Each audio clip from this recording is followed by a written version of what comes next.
আজকে আমরা আলোচনা করব হচ্ছে সর্বসমতার অতি গুরুত্বপূর্ণ একটা উপপাদ্য হচ্ছে বাহু বাহু বাহু। অর্থাৎ একটি ত্রিভুজের তিনটা বাহু যদি অপর একটি ত্রিভুজের তিন বাহু সমান হয় তাহলে ত্রিভুজদ্বয় সর্বসম। আজকে এটা আমরা উপরিপাদন পদ্ধতি প্রয়োগ করে প্রমাণ করব। এখন যে ত্রিভুজদ্বয় যে সর্বসম, অর্থাৎ কোন ত্রিভুজের তিন বাহু অপর একটি ত্রিভুজের তিন বাহু সমান হলে ত্রিভুজদ্বয় সর্বসম হবে, এখানে যে উপরিপাদন পদ্ধতি প্রয়োগ করব। এখন এই উপরিপাদন পদ্ধতি প্রয়োগ করার পূর্বে আমরা যে যেগুলো আমাদের জানতে হবে সেগুলো হলো, আমাদের হয়তো মনে আছে আমরা সর্বসমতার আরেকটি পদ্ধতি প্রমাণ করছি, বাহু কোণ বাহু। এই উপপাদ্যটি সর্বসমতার উপপাদ্য কি? বাহু কোণ বাহু। বাহু কোণ বাহু উপপাদ্যটা কি?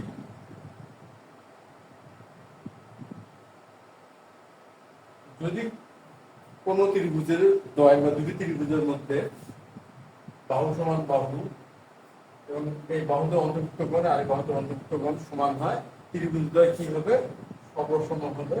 এটাই হচ্ছে বাহু কোণ বাহু উপপাদ্য। এই উপপাদ্যটা এখানে উপপাদ্য ধারণাটা আমরা এখানে ব্যবহার করব। তারপরে আমরা কি জানি? সমান সমান বাহুর বিপরীত কোণ দ্বয় সমান। বিপরীত কোণ দ্বয় সমান। তা অবশ্য এটাই খেয়াল রাখতে হবে যে সমান সমান বাহু হবে একই ত্রিভুজের। অর্থাৎ এই যে ত্রিভুজের যদি বাহু দ্বয় সমান হয় তাহলে এই বাহুর বিপরীত কোণ হচ্ছে এটা, এই বাহুর বিপরীত কোণ, এই কোণ দুটো কি হবে? সমান হবে। সমান সমান বাহুর বিপরীত কোণ দ্বয় সমান। এই ধারণাটা আজকে আমরা প্রয়োগ করব আমাদের এই সর্বসমতার প্রমাণে, অর্থাৎ বাহু বাহু বাহু উপপাদ্য। তাহলে এখানে প্রথমে আমরা কি প্রমাণ মানে কি বিষয়টা শিখলাম হলো বাহু কোণ বাহু যে উপপাদ্যটা আমরা প্রমাণ করছি তার যে মূল বিষয়টা, যে যদি দুই বাহু এবং অন্তর্ভুক্ত কোণ, এই যে দুই বাহু অন্তর্ভুক্ত কোণ সমান, ত্রিভুজদ্বয় সর্বসম। আর আরেকটি বিষয় বাহু কোণের সম্পর্ক, সেটা হচ্ছে সমান সমান বাহু বিপরীত কোণ দ্বয় সমান হয়। এই দুটি ধারণা এবং উপরিপাদন পদ্ধতির প্রয়োগ, এটার মাধ্যমে হবে আজকে আমাদের উপপাদ্যের প্রমাণ। এখন আমরা প্রমাণটার প্রাথমিক আলোচনাটা করে নেই।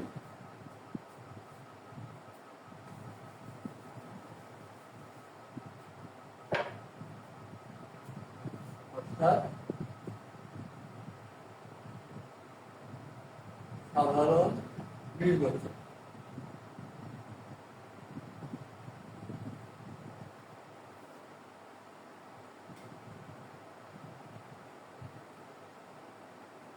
একটি ত্রিভুজের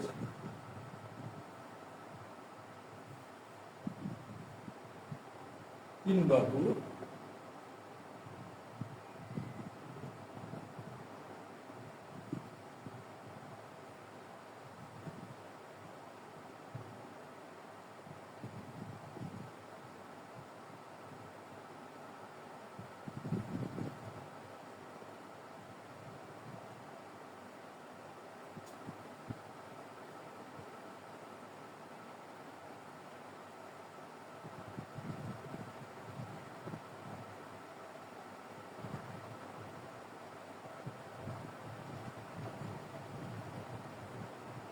বিষয়টা কি দাঁড়ালো? বিষয়টা দাঁড়ালো একটি ত্রিভুজের তিন বাহু অপর একটি ত্রিভুজের তিন বাহু সমান হলে ত্রিভুজদ্বয় সর্বসম হবে।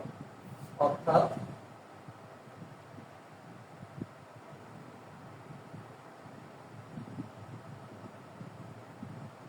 এ বি সি একটি ত্রিভুজ, আর এখানে ডি ই এফ অপর একটি ত্রিভুজ। এখন এই ত্রিভুজ দ্বয়ের মধ্যে যদি এবি সমান ডি হয়, এসি সমান ডিএফ আর বিসি সমান ইএফ হয়, তাহলে ত্রিভুজদ্বয় কি হবে?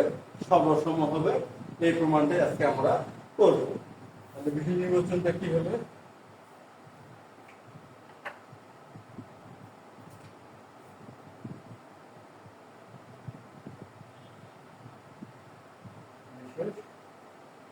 নির্বাচন।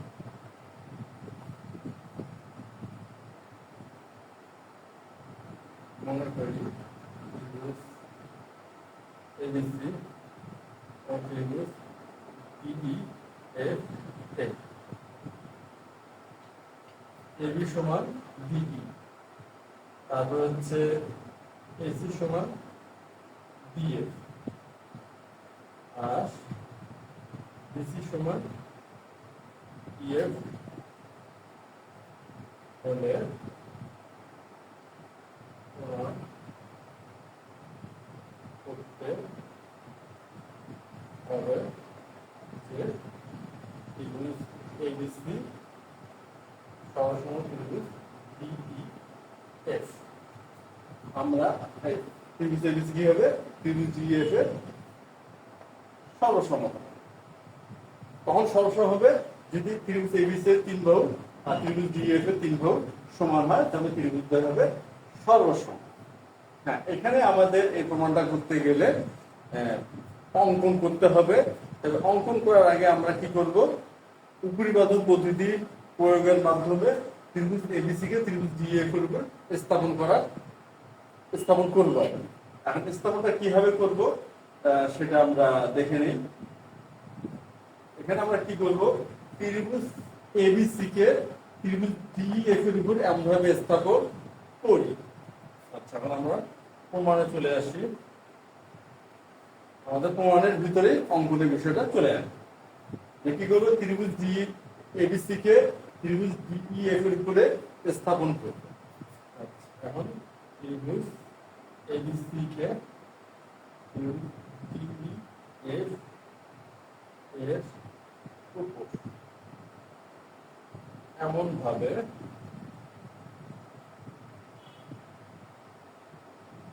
স্থাপন করি যেন বি বিন্দু ই বিন্দুর উপরে, বি বিন্দুর কথা বলবে ই বিন্দুর উপরে, বি বিন্দু ই বিন্দুর উপর, ই বিন্দুর উপর, তারপর হচ্ছে বিসি বাহু ইএফ বাহু বরাবর, বিসি বাহু ইএফ বরাবর এবং এ বিন্দু ইএফ এর যে পাশে ডি আছে তার বিপরীত পাশে করব, এবং এই বিন্দু ইএফ এর যে পাশে ডি আছে তার বিপরীত পাশে করব, তার বিপরীত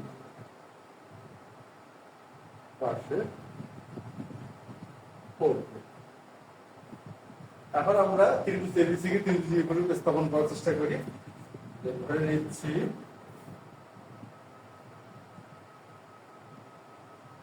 এটা হলো ত্রিভুজ ডিইএফ।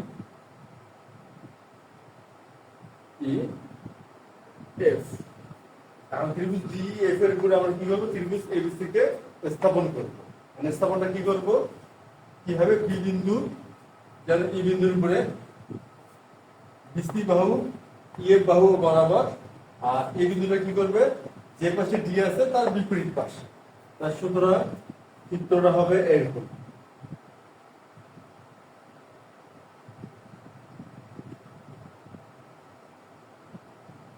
সুতরাং কি হবে? চিত্রটা এরকম হবে। বি বললো ই এর উপরে, বিসি বাহু বললো ইএফ বাহু বরাবর, আর এ বিন্দু বললো বি বিন্দুর বিপরীত পাশে।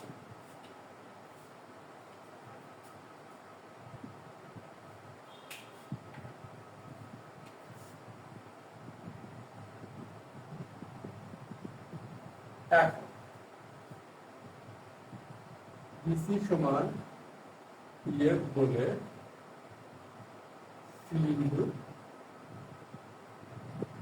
এফ বিন্দুর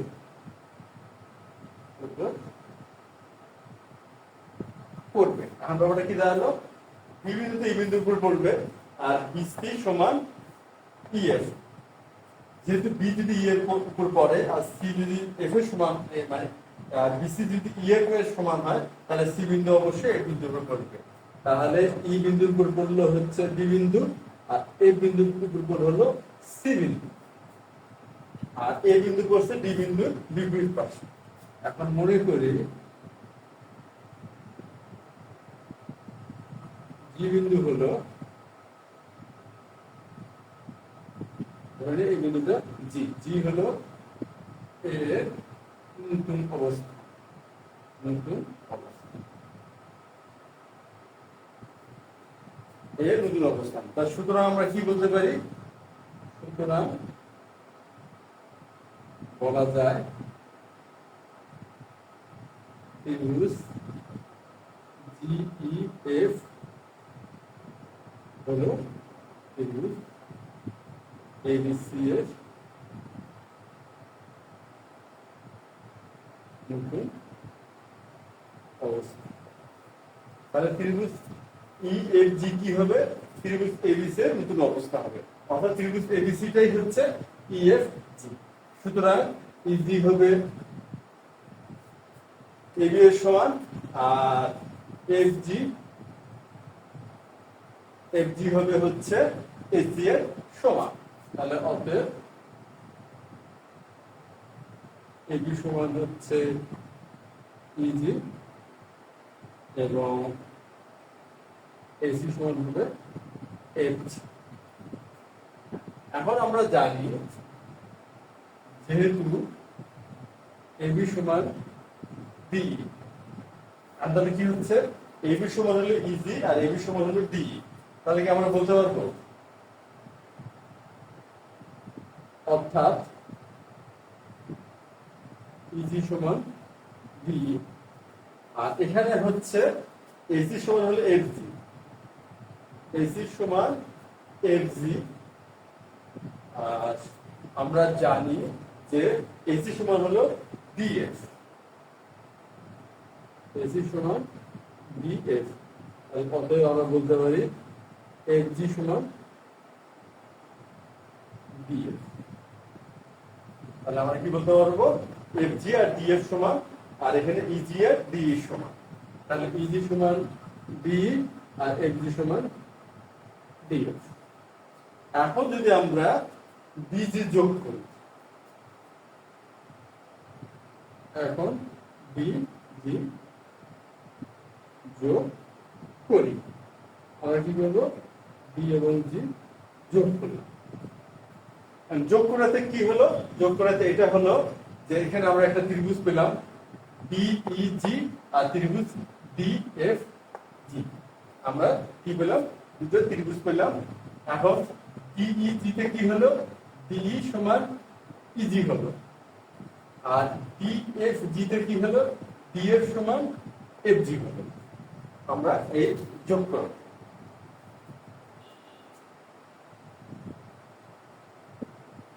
সুতরাং ত্রিভুজ ডিইজিএ, এখন ত্রিভুজ ডিইজিএ কি হলো? যে ডি আর এফজি ইজি সমান, ডি সমান ইজি। অতএব কোণ ইডি, আমরা জানি সমান সমান বাহুর বিপরীত কোণ দ্বয় সমান হয়, ইডিজি সমান ইজিডি। এবং আমরা অপত্রিভুজে ত্রিভুজ ডিএফ জিএ, ডিএফ সমান হচ্ছে এফজি। তাহলে অতএব কোণ এফ ডি জি সমান কোণ হচ্ছে এফ জি ডি। এটা এক, এটা দুই। এখানে আমরা কি দেখাতে পারলাম? আমরা এখানে দেখাতে পারলাম যে ডিইজি, ডি ত্রিভুজ ডিইজি এ ডি আর ইজি সমান, আর যেহেতু ডি আর ইজি সমান, সুতরাং ইডিজি আর ইজিডি এই কোণ দুটো সমান হলো। আর অপর যে ত্রিভুজটা পেয়েছি আমাদের উৎপন্ন হলো ডিএফজি, ডিএফজি এ ডিএফ আর এফজি সমান, ডিএফ আর এফজি সমান। সুতরাং আমরা তো বলতেই পারি যে এফ ডি জি আর এফ জি ডি এই কোণটা সমান হবে, কারণ আমরা জানি যে কোনো ত্রিভুজের সমান সমান বাহুর বিপরীত কোণটা সমান হবে। তা আমরা এখানে এটা 1 নম্বর সমীকরণ, এটাকে দিলাম হচ্ছে আমরা 2 নম্বর সমীকরণ। এখন যদি আমরা 1 নম্বর এবং 2 নম্বর যোগ করি তাহলে কি হবে?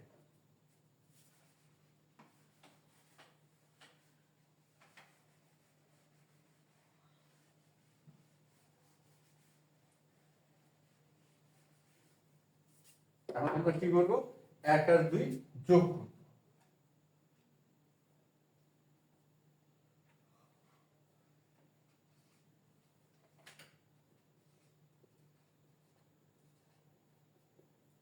আর আমরা জানি সমীকরণ যোগ করার যে পদ্ধতি সেটা হচ্ছে বাম পক্ষের সাথে বাম পক্ষ, ডান পক্ষের সাথে ডান পক্ষ।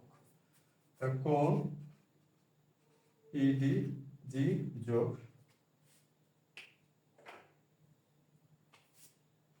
এফ ডি জি সমান সমান কোণ ই জি ডি যোগ হচ্ছে এফ জি ডি।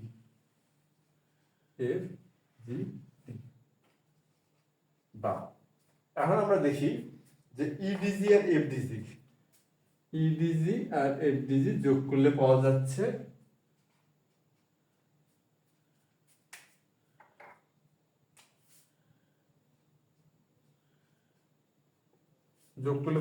কি ইডিএফ, অর্থাৎ এখানে হবে ইডিএফ সমান, আর এখানে ইজিডি এবং এফজিডি যোগ করলে পাওয়া যাচ্ছে, এই কোণ দুটো যদি যোগ করি তাহলে পাওয়া যাচ্ছে ইজিএফ।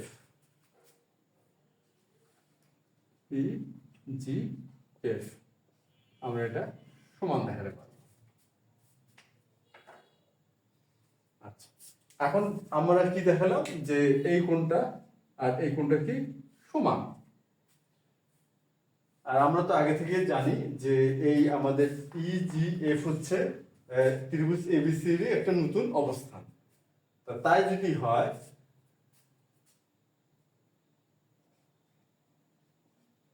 চিত্রানুসারে আমরা কি বলতে পারি যে কোণ বিএসি সমান কোণ হচ্ছে ইজিএফ, এটা আমরা বলতে পারি চিত্রানুসারে বা অঙ্কন অনুসারে বা উপরিপাতন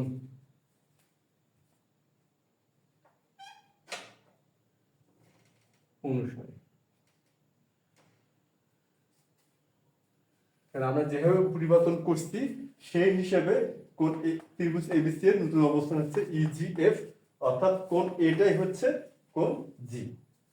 এখন এখানে কি দাঁড়ালো যে ইজিএফ এই দুটো কোণ একই, সুতরাং কোণ ইডিএফ আর কোণ বিএসসি সমান, অতএব কোণ ইডিএফ সমান সমান কোণ বিএসসি সমান। এটা আমরা দেখাতে পারলাম।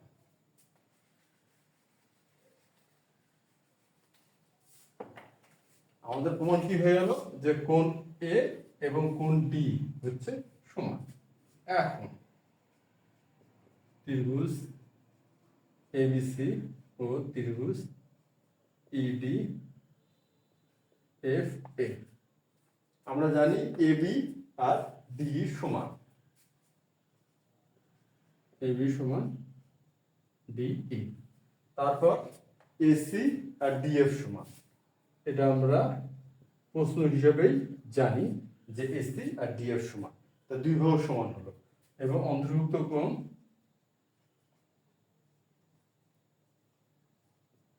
হচ্ছে ইডিএফ, কেননা হচ্ছে ডি আর হচ্ছে ডিএফ, এই বাহুতে অন্তর্ভুক্ত হচ্ছে ইডিএফ সমান হচ্ছে অন্তর্ভুক্ত কোণ ইজিএফ, এই কোণ দুটি সমান। আচ্ছা, ইজিএফ যেহেতু সমান তাহলে আমরা প্রমাণ করতেছি ত্রিভুজ এবিসি আর ত্রিভুজ ডিএফ এর মধ্যে, তা ইজিএফ এর ক্ষেত্রে আমরা কি লিখবো? বিএসি, কেন বিএসসি লিখবো? এই জন্য লিখবো যে বিএসসি আর ইডিএফ সমান, তাই এখানে হবে কোন বিএসসি। অর্থাৎ আমরা প্রমাণ করতেছি ত্রিভুজ এবিসি আর ত্রিভুজ ডিএফ, এই দুই ত্রিভুজ সর্বসম আমরা প্রমাণ করতেছি। আর আমরা জানি বাহু গুণ বাহু উপপাদ্যের বিষয়টা, আর এই ধারণাটা এখানে প্রয়োগ করা হচ্ছে যে এবি সমান কি ডি, এসি সমান কি ডিএফ, আর এবি এবং এসি এর অন্তর্ভুক্ত কোণ হচ্ছে বিএসসি, আর ডিই আর ডিএফ এর অন্তর্ভুক্ত কোণ হচ্ছে ইডিএফ। এই কোণ দুটি কি সমান আমরা এখানে প্রমাণ করে ফেলছি যে কোণ ইডিএফ আর কোণ বিএসসি সমান। আমরা এখানে দেখেন অন্তর্ভুক্ত কোণ ইডিএফ আর অন্তর্ভুক্ত কোণ বিএসসি সমান। আর বাহু কোণ বাহু উপপাদ্য অনুসারে আমরা বলতে পারি যে ত্রিভুজদ্বয় সর্বসম। অতএব ত্রিভুজ এবিসি সর্বসম ত্রিভুজ ইডিএফ।